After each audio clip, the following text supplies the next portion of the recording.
Hey everyone, it's Kim, and today I want to share with you a little flower tutorial. Yesterday I showed two of my Lavish Laces Guest DT projects, and on my second project, my dream sign, I had created some of these really pretty little flowers. They look like this. And I wanted to share with you how to make them. They're so dimensional, and I just love how they've turned out. This is the trim that I have used, and of course you can find this in Gisella's shop. It's a really popular trim, and a lot of people have been cutting them out, and me included, just to use as appliques, and I thought there must be something more we can do with this. So I played around with it, and this is what I came up with, is these flowers. So I want to share with you what I've done with these ones here. Yesterday I showed you the white ones that I had created. So here's another white one. And I just used a vintage button in the center. And then today I got out my Lindy's, and this first one I used Royal Emerald Fire for. And I just sprayed it. This one is not as dimensional because I didn't really want it as dimensional. I wanted to show it a few different looks. So there's this one here, and then I also made a little rosebud to go at the side of it. So you can see it could sit on your project like that. So pretty, so shabby. I just love them. So there's that one, and then I had used Sunset Pink from Lindy's, and I sprayed this one, and this one is really dimensional. It has 8 layers, and so I thought this one would be a great flower center for these beautiful shabby flowers that everyone is making with the rosette trim. So I thought, you know, you could put that in the center, or maybe the white one. Look how pretty that is. Look how pretty with the pink and the white rosette trim. So everybody's making these flowers with the rosette trim. So you know how to make those. So you make one of those, and then you use the other trim here to make these little shabby flowers to put in the center. So pretty. So let me show you what I have done, and I will explain as I go along. So I'll just move these guys over here. So again, you're going to use this trim. And what you're going to do is you're going to take each individual applique here, and you're going to cut right in between. And you want to cut right in between the two, and there's just a very thin spot right there. So you want to cut right along there and cut all of them out. I used, you know, you can use 3 layers, you can use 5 layers, you can use 8, you can use 10. It doesn't matter how many layers you want to use. So it's up to you what you do. So here I have some that are cut out, and what I did was, actually, let me show you. I'll cut this one out right along here. So when you cut it out, you're going to be left with these pieces on the corners here, and you really want to cut those out because this will give you the, it's going to be hard to do this, but it'll give you the look of the petal. So you just want to go around and trim those off nicely, and just kind of round the edges of the petal.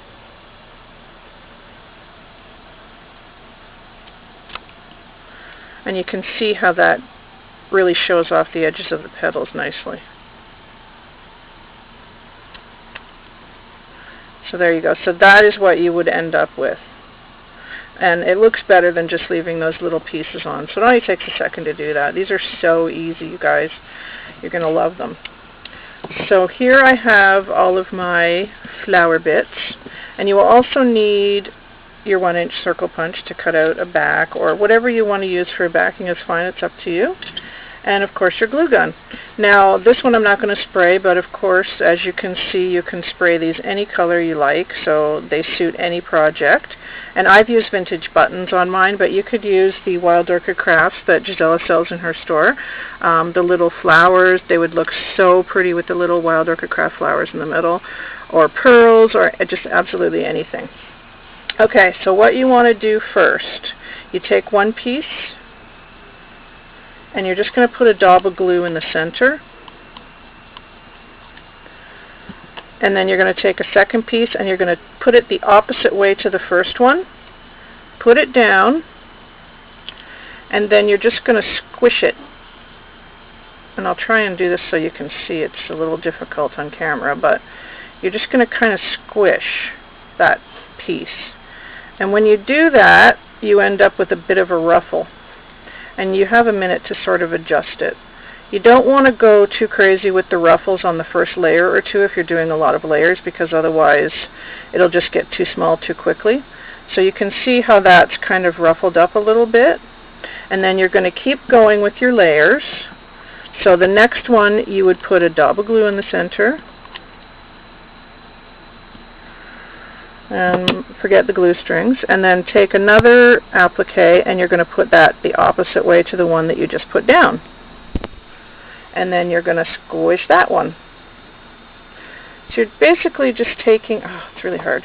You're basically just taking the sides of the flower and squishing it in like that. Right? I think my glue dried a bit fast for that one, but you're just going to squish it in, but that's okay. So this is 3 layers. And I mean, even that is nice if you put like a nice bling center or something in there. You can see it's starting to become really dimensional. And you just keep going and going and going. And then you just keep going until you have as many layers as you want. And again, you have to make sure that you're doing opposite layers all the time. And then squish. And the closer that you get to the top of your layer, the tighter you want to squish this, because that is what will really give you a tight center.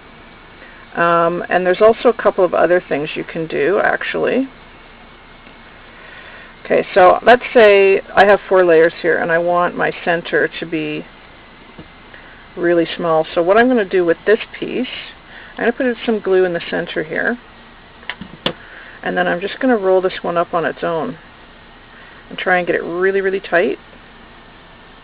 So I'm just squishing it between my fingers, and then you get this really pretty ruffle. Yes, you will get glue on your fingers, but I guess we're all used to that. So you just hold that and squish. So now I've got that. So now I could put that just right in the center here. Put some glue down.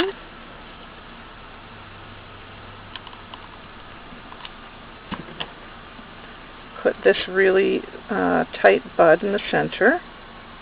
You could sort of lay that off to the side like this. You could take, let me see what I have sitting around here. Hang on, guys. I'll take this. I always cut the backs off of my button, the shanks, because I just find they sit a bit flatter, so I'm just going to cut the back off this button. And because this is sort of laying to the side here, you could stick a pearl in there. In fact, I may just do that. I think I'll like it better with a pearl. Hang on one second. There's a pearl. So I'm going to stick a pearl in there. Let me put a bit of glue on it.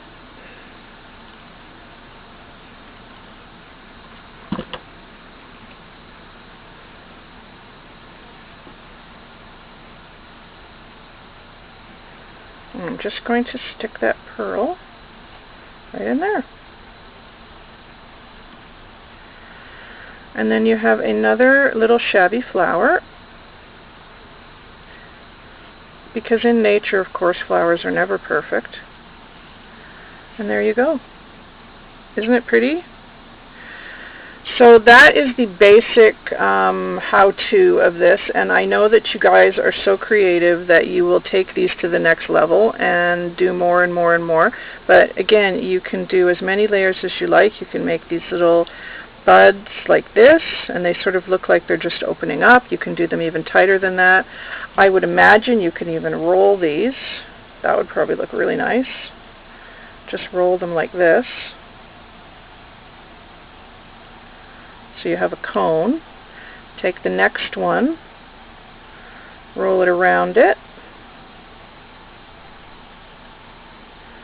and sort of turn down the edges as you're rolling it along.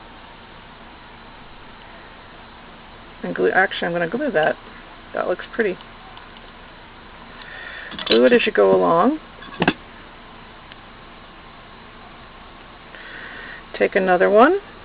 Start down a little further and turn it as you're going like this. And go around and around. I'm going to put some glue there. Glue that down. And you can see how this is coming along. Just keep that bent down. You can play with it after you're done gluing it. And then take another one. Little dab of glue on the side.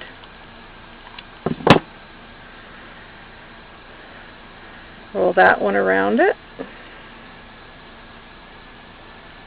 And just keep going. And then glue that one. So here you have another one that's even different. This one is, and I actually used a green center for that one too, so it's got a bit of color in the center. So there you have a little rosebud that you can put to the side of your flower. So it would look something like this. Hang on.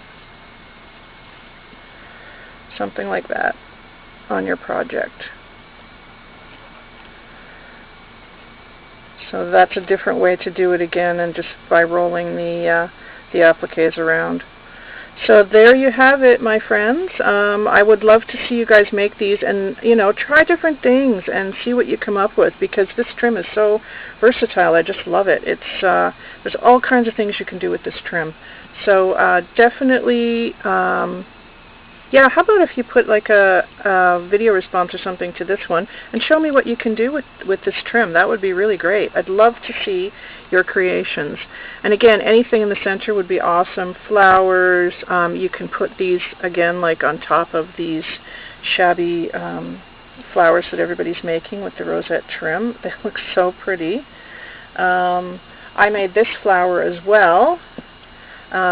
This is not with that trim. This is a different trim that Gisela has in her store, and it's the Peachy Beige. You will find this in her shop right now, and I just love it. Look at how pretty that is. It's like a gorgeous dark peach color. And then I used a piece of the white rosette trim, and then this is some vintage wedding trim that I tea-dyed. So that's my other flower that I created. And yeah. So there's just tons and tons of things that you can do with these trims. So definitely let me know, guys. I want to see what you can do.